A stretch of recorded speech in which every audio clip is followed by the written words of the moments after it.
935 KDAY, hip hop back in the day. It's your girl CeCe. Be Real's in the studio with us. What up? What up? Hey man, let me tell you. Do you know what I had to go through to get your ass in the studio today? I know what I had to go through to get it. We both had to go through things. Right, we went through some things. How does it feel though? Look, we're in Burbank now. It's beautiful. You know, congratulations at that. It's a very nice spot. You got a great view, and it's the mountains now. We're like, listen, we traded in like the downtown skyline for the mountains. It's But it's dope. It's a dope thing. You know what I mean? With our sister station Power now. That's right.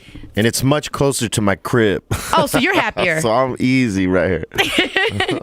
Hey, listen, so let's talk about it. I got you in the studio because tickets kick off today. Kings of the West. Word. And of course, the name is so appropriate, especially for you. You have been like... In hip-hop, you are one of the kings of the West, especially too for Latino people. I don't know if you like that, but I'm so proud of that. Well, thank you so much. When we first started making music and whatnot, we didn't set out for any of that. We just wanted to make good music, and hopefully it resonated. And fortunately, it did, and we became one of the big groups out of the West Coast. Along with, coming after guys like Ice Cube and just before Snoop Dogg, and, to have the three of, these entities on one bill on the West Coast, it's Snoop, ridiculous. Yeah. Ice Cube, Cypress Hill. How amazing is that? I think it's going to be a lot of great vibes. Like the music is just like, everybody's got great catalog, so and I know Ice Cube does a great show, and I know he does, and Snoop does a great show too. Snoop is like the king of touring, you know what I'm saying? He does really a lot of shows. He's always on tour. He's always doing you guys something. Are though too. You guys are, shout out to Julio G. You guys are always on tour. That's pretty much what our thing was built off, is winning people over, doing the shows and whatnot. So we spent a lot of our career on the road. We still do. I'm juggling 2 bands now. I'm with touring with Cypress Hill and then touring with Prophets of Rage. It don't stop. Right? But that's a blessing. And the thing is that Cypress Hill was able to cross over into general market, which is such a blessing. But and I know as an artist, you probably are like, man, yeah, we crossed over into general market. But as a Mexican girl, we're always proud of you guys as Latinos. Like, we're always going to hold that. You know what I mean? First and foremost. When we came out, we tried to make it about the music. We knew what we were. We knew we were Latino. We were proud of that. But we didn't feel like exploiting it, because I think a lot of major labels thought, they're Latino, let's exploit the Latin market. But was that hard when people wanted to do that? We didn't allow it. We did not allow it, because we knew that although there was a Latin market, that Latin market wasn't about hip hop yet. It was about Latin music, and Latin-based hip hop wasn't really a thing yet. And we weren't Chicano style rappers. You know what I mean? We rapped a little bit different. Our style was a little bit different. It was kind of East Coast influence, but with West Coast sensibility and whatnot. So we just took a different approach, and we made sure that Sony, Columbia, Rough House, they didn't exploit us as Latin rappers. We were hip-hop artists of Latin descent. That's dope. And we sprinkled our music with Latino vibes here and there. Yeah, because you can't walk away from who you are at the same time. But we didn't exploit it, and we didn't allow them to exploit that from us. We didn't want to make that the story. The story was, hey, we're from Southgate. We're from the Lower East Side of Los Angeles, where nothing is popping, and we popped, and that's the story. We came from nothing and made something of ourselves. Not that, this is a Latino and this is a Latino hip hop group. We didn't want to focus on that, because then it would have just put us in. It takes away sometimes from the music. Put us in a box. Well. Yeah. It would have put us in a box, and although we were the first Latins to go gold and platinum, as a hip-hop group. And you say so nonchalant, as though we're the first. I'd have been like, we the first, baby. Come on. We appreciate all that, but at the heart of it is we were just trying to make music with a passion, and we still doing it to this day. And, that's fortunate, because, Snoop Dogg and Cube is, I think, celebrating, 28, close to 30 years. Yes. 30 years of music, and Cypress is at 26, and I believe Snoop Dogg's at 25 now. 20 And still 25, relevant. 25, Like, and everybody's still relevant. Everybody's absolutely. still working. You Yes. know? Snoop's a household name. Cube's a household name. We're still like, you know, globally touring the world and doing shit, all of us, you know, so it's a blessing. And, you know, I think that was it exciting like the first time you guys like left the country? I was oh, yeah. I'm gonna be honest with you, I think too, because just as a Latina, like I get so nervous, like I don't know if I could be in China for a month or a few weeks. I'm like, nah, I like to be close to home. It was a little nerve-wracking because you want to think, you're thinking to yourselves, does anybody even know us here? Like, are they going to know our, you know, deal? And trip out when they do. Sing the music or what, you know? And they knew every word, and they were jumping around, going crazy to everything, and that pretty much put us at home anywhere we were at. You know? Damn. And you know, it's been great, and to see the reactions that we still get, you know, going overseas, and even here in the United States, you know, people just going crazy for the music that existed 25 years, that was created 26 years ago. It's amazing to see that resonate. You know, it's like likened to like Parliament Funkadelic. Some of us were like, you know, 5-6 years old when that stuff was around, but when we grew up, we rocked it just as much as the people that rocked it when it was new. Yeah, I grew up to that with my mom. Yeah, because that music transcends time. You know what I mean? It's timeless, and fortunately, we're a part of the group of the golden age hip hop acts that were able to make music that transcended time. And that's what we love, because that's what KDAY is all about. Yeah. And Kings of the West. Kings of the West, baby. Tickets are on sale today. Make sure you guys grab your tickets, AXS.com. That's AXS.com. It's all happening at the Microsoft Theater Friday, December 1st. So grab your tickets today. And also, I want to ask you really quick, like, just being on stage with Snoop, Ice Cube, I know it's almost like a reunion. You guys have been in this industry for a long time. But I want to know, is there any special guests that Cypress Hill is going to bring on stage that we can expect at Kings of the West? We haven't really thought about it, but, you know, now that you've planted that seed. Hey, I'm planting that seed. Sometimes you like to see that special guest you guys have. You just never know. You know, something might pop. I don't know. We're going to have to get that together. We're going to, you know, put our heads together and figure that one out. And so let's talk about Be Real TV. I love Be Real TV. You have a lot of like really great talent on that network. Thanks. So shout out to all the talent out there. I love my show is Tits and Tacos. Oh yeah, it's my show. I'm a girl. Love Crystal the show. Ellis and Sammy Joe. That's one of our female-driven shows. Yes, right so I love that show. What's going on for Be Real TV, the network, though? Anything popping? Like, I know you got a lot of new shows coming up. Yeah, we got new stuff coming up. We're just trying to, you know, expand the reach of the network and whatnot. We've been doing a lot of new content pieces, like our strain alerts, letting people know what the fire is out there. And salute to my boys, the Jungle Boys out there killing the game in the cannabis industry. Really? Oh yeah. And you know, shout out to my team, Green Thumb Farms and Dojo Remedies. We're, you know, pretty solid unit in the cannabis game, and it's going down. You know, we do these strain alerts, letting people know who's developing the best fire in terms of flower. That's actually and really concentrate, cool. Stuff like that. Letting people know where to go, as opposed to, because we were doing reviews at first, and it's kind of hard to review these days because everybody's got like fire, and you know, everybody thinks you're playing favorites, you know, because you don't do any. And that's hard because, especially with you're so associated. You, Snoop, you know, you guys are associated with you know, that industry. I'm sure when you say something, it's solid. You certified. You know what I'm saying? If Be Real said my shit is good, my shit is good. Well, you know, So I think it's sticky. Sometimes you got to be careful what you say, because you're like, oh man, they're writing on my word. Yeah, you got to be careful exactly what you say on what you endorse and whatnot. But you know, we've been doing a lot of smoke boxes as of late too. So we're just continuing that whole thing, and you know, we're just gonna keep moving forward. Absolutely. And now I want to talk to you also about what's going to be going on. You know, you've got the Kings of the West, you got Be Real TV, but what's next for Cypress Hill as the group? Well, we recorded 2 albums in the last, I'd say year and a half.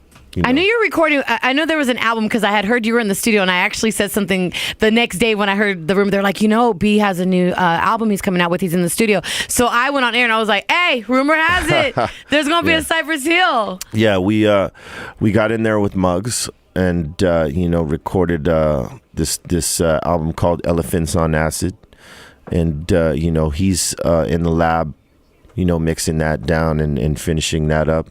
And we also recorded a full album with producer Black Milk. So we got 2 joints on deck.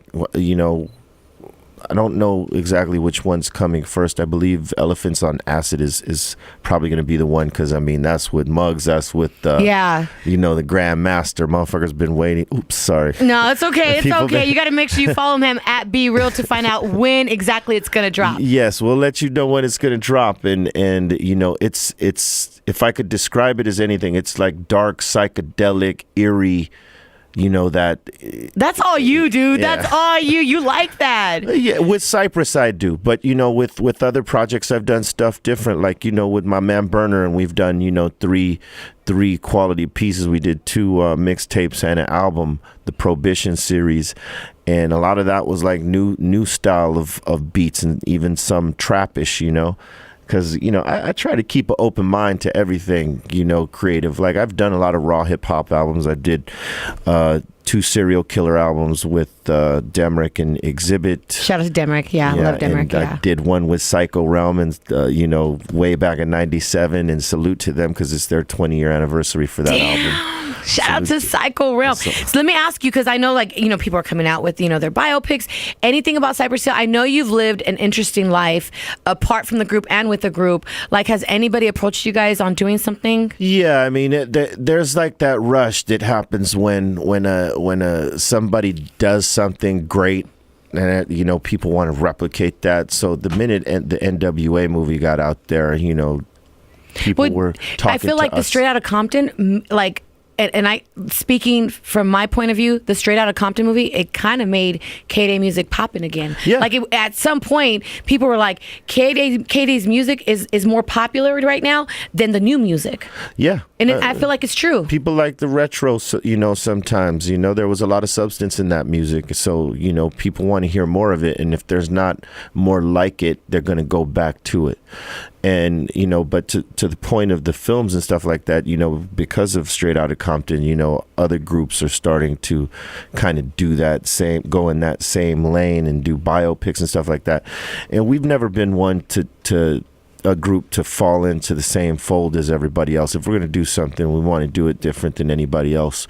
So we have been approached for like biopics and movie and documentary stuff like that. I think people are interested. Yeah, and I think people really want to know. If anything, we would probably do a documentary as opposed to like a movie. Biopic, like yeah. That. Yeah, a biopic. So because that can be really that's real finicky. Yeah. A biopic. You got to get it on and point. Everybody's got to be like cool about what's represented about them, good and bad. Yes. And most of the time, like anyone, not saying just us, but anyone, their ego gets in the way, and you don't want to have a bad scene or something that was considered a bad look in the movie, because then you never live that down. That is forever when people see it. Yeah. Oh man, that happened, and you never live that down. But then that's good with us, because we're like, man, we never knew that happened. That went down. No, I'm just saying, in the realm of making movies like that, like biopics, you face that, like everybody being willing to be vulnerable, and it's a lot of hip hop groups don't necessarily. Well, hopefully we see a documentary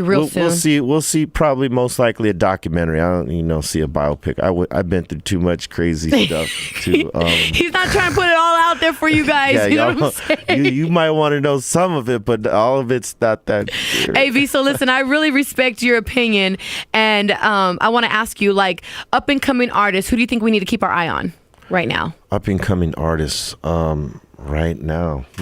One person for me that I think is like I've been really looking at is like Snow the Product, of course, yes. and G Perico. I gotta say that Snow the Product has progressively just come into her own and began to kill it. Yeah, I think she has. Reverie too.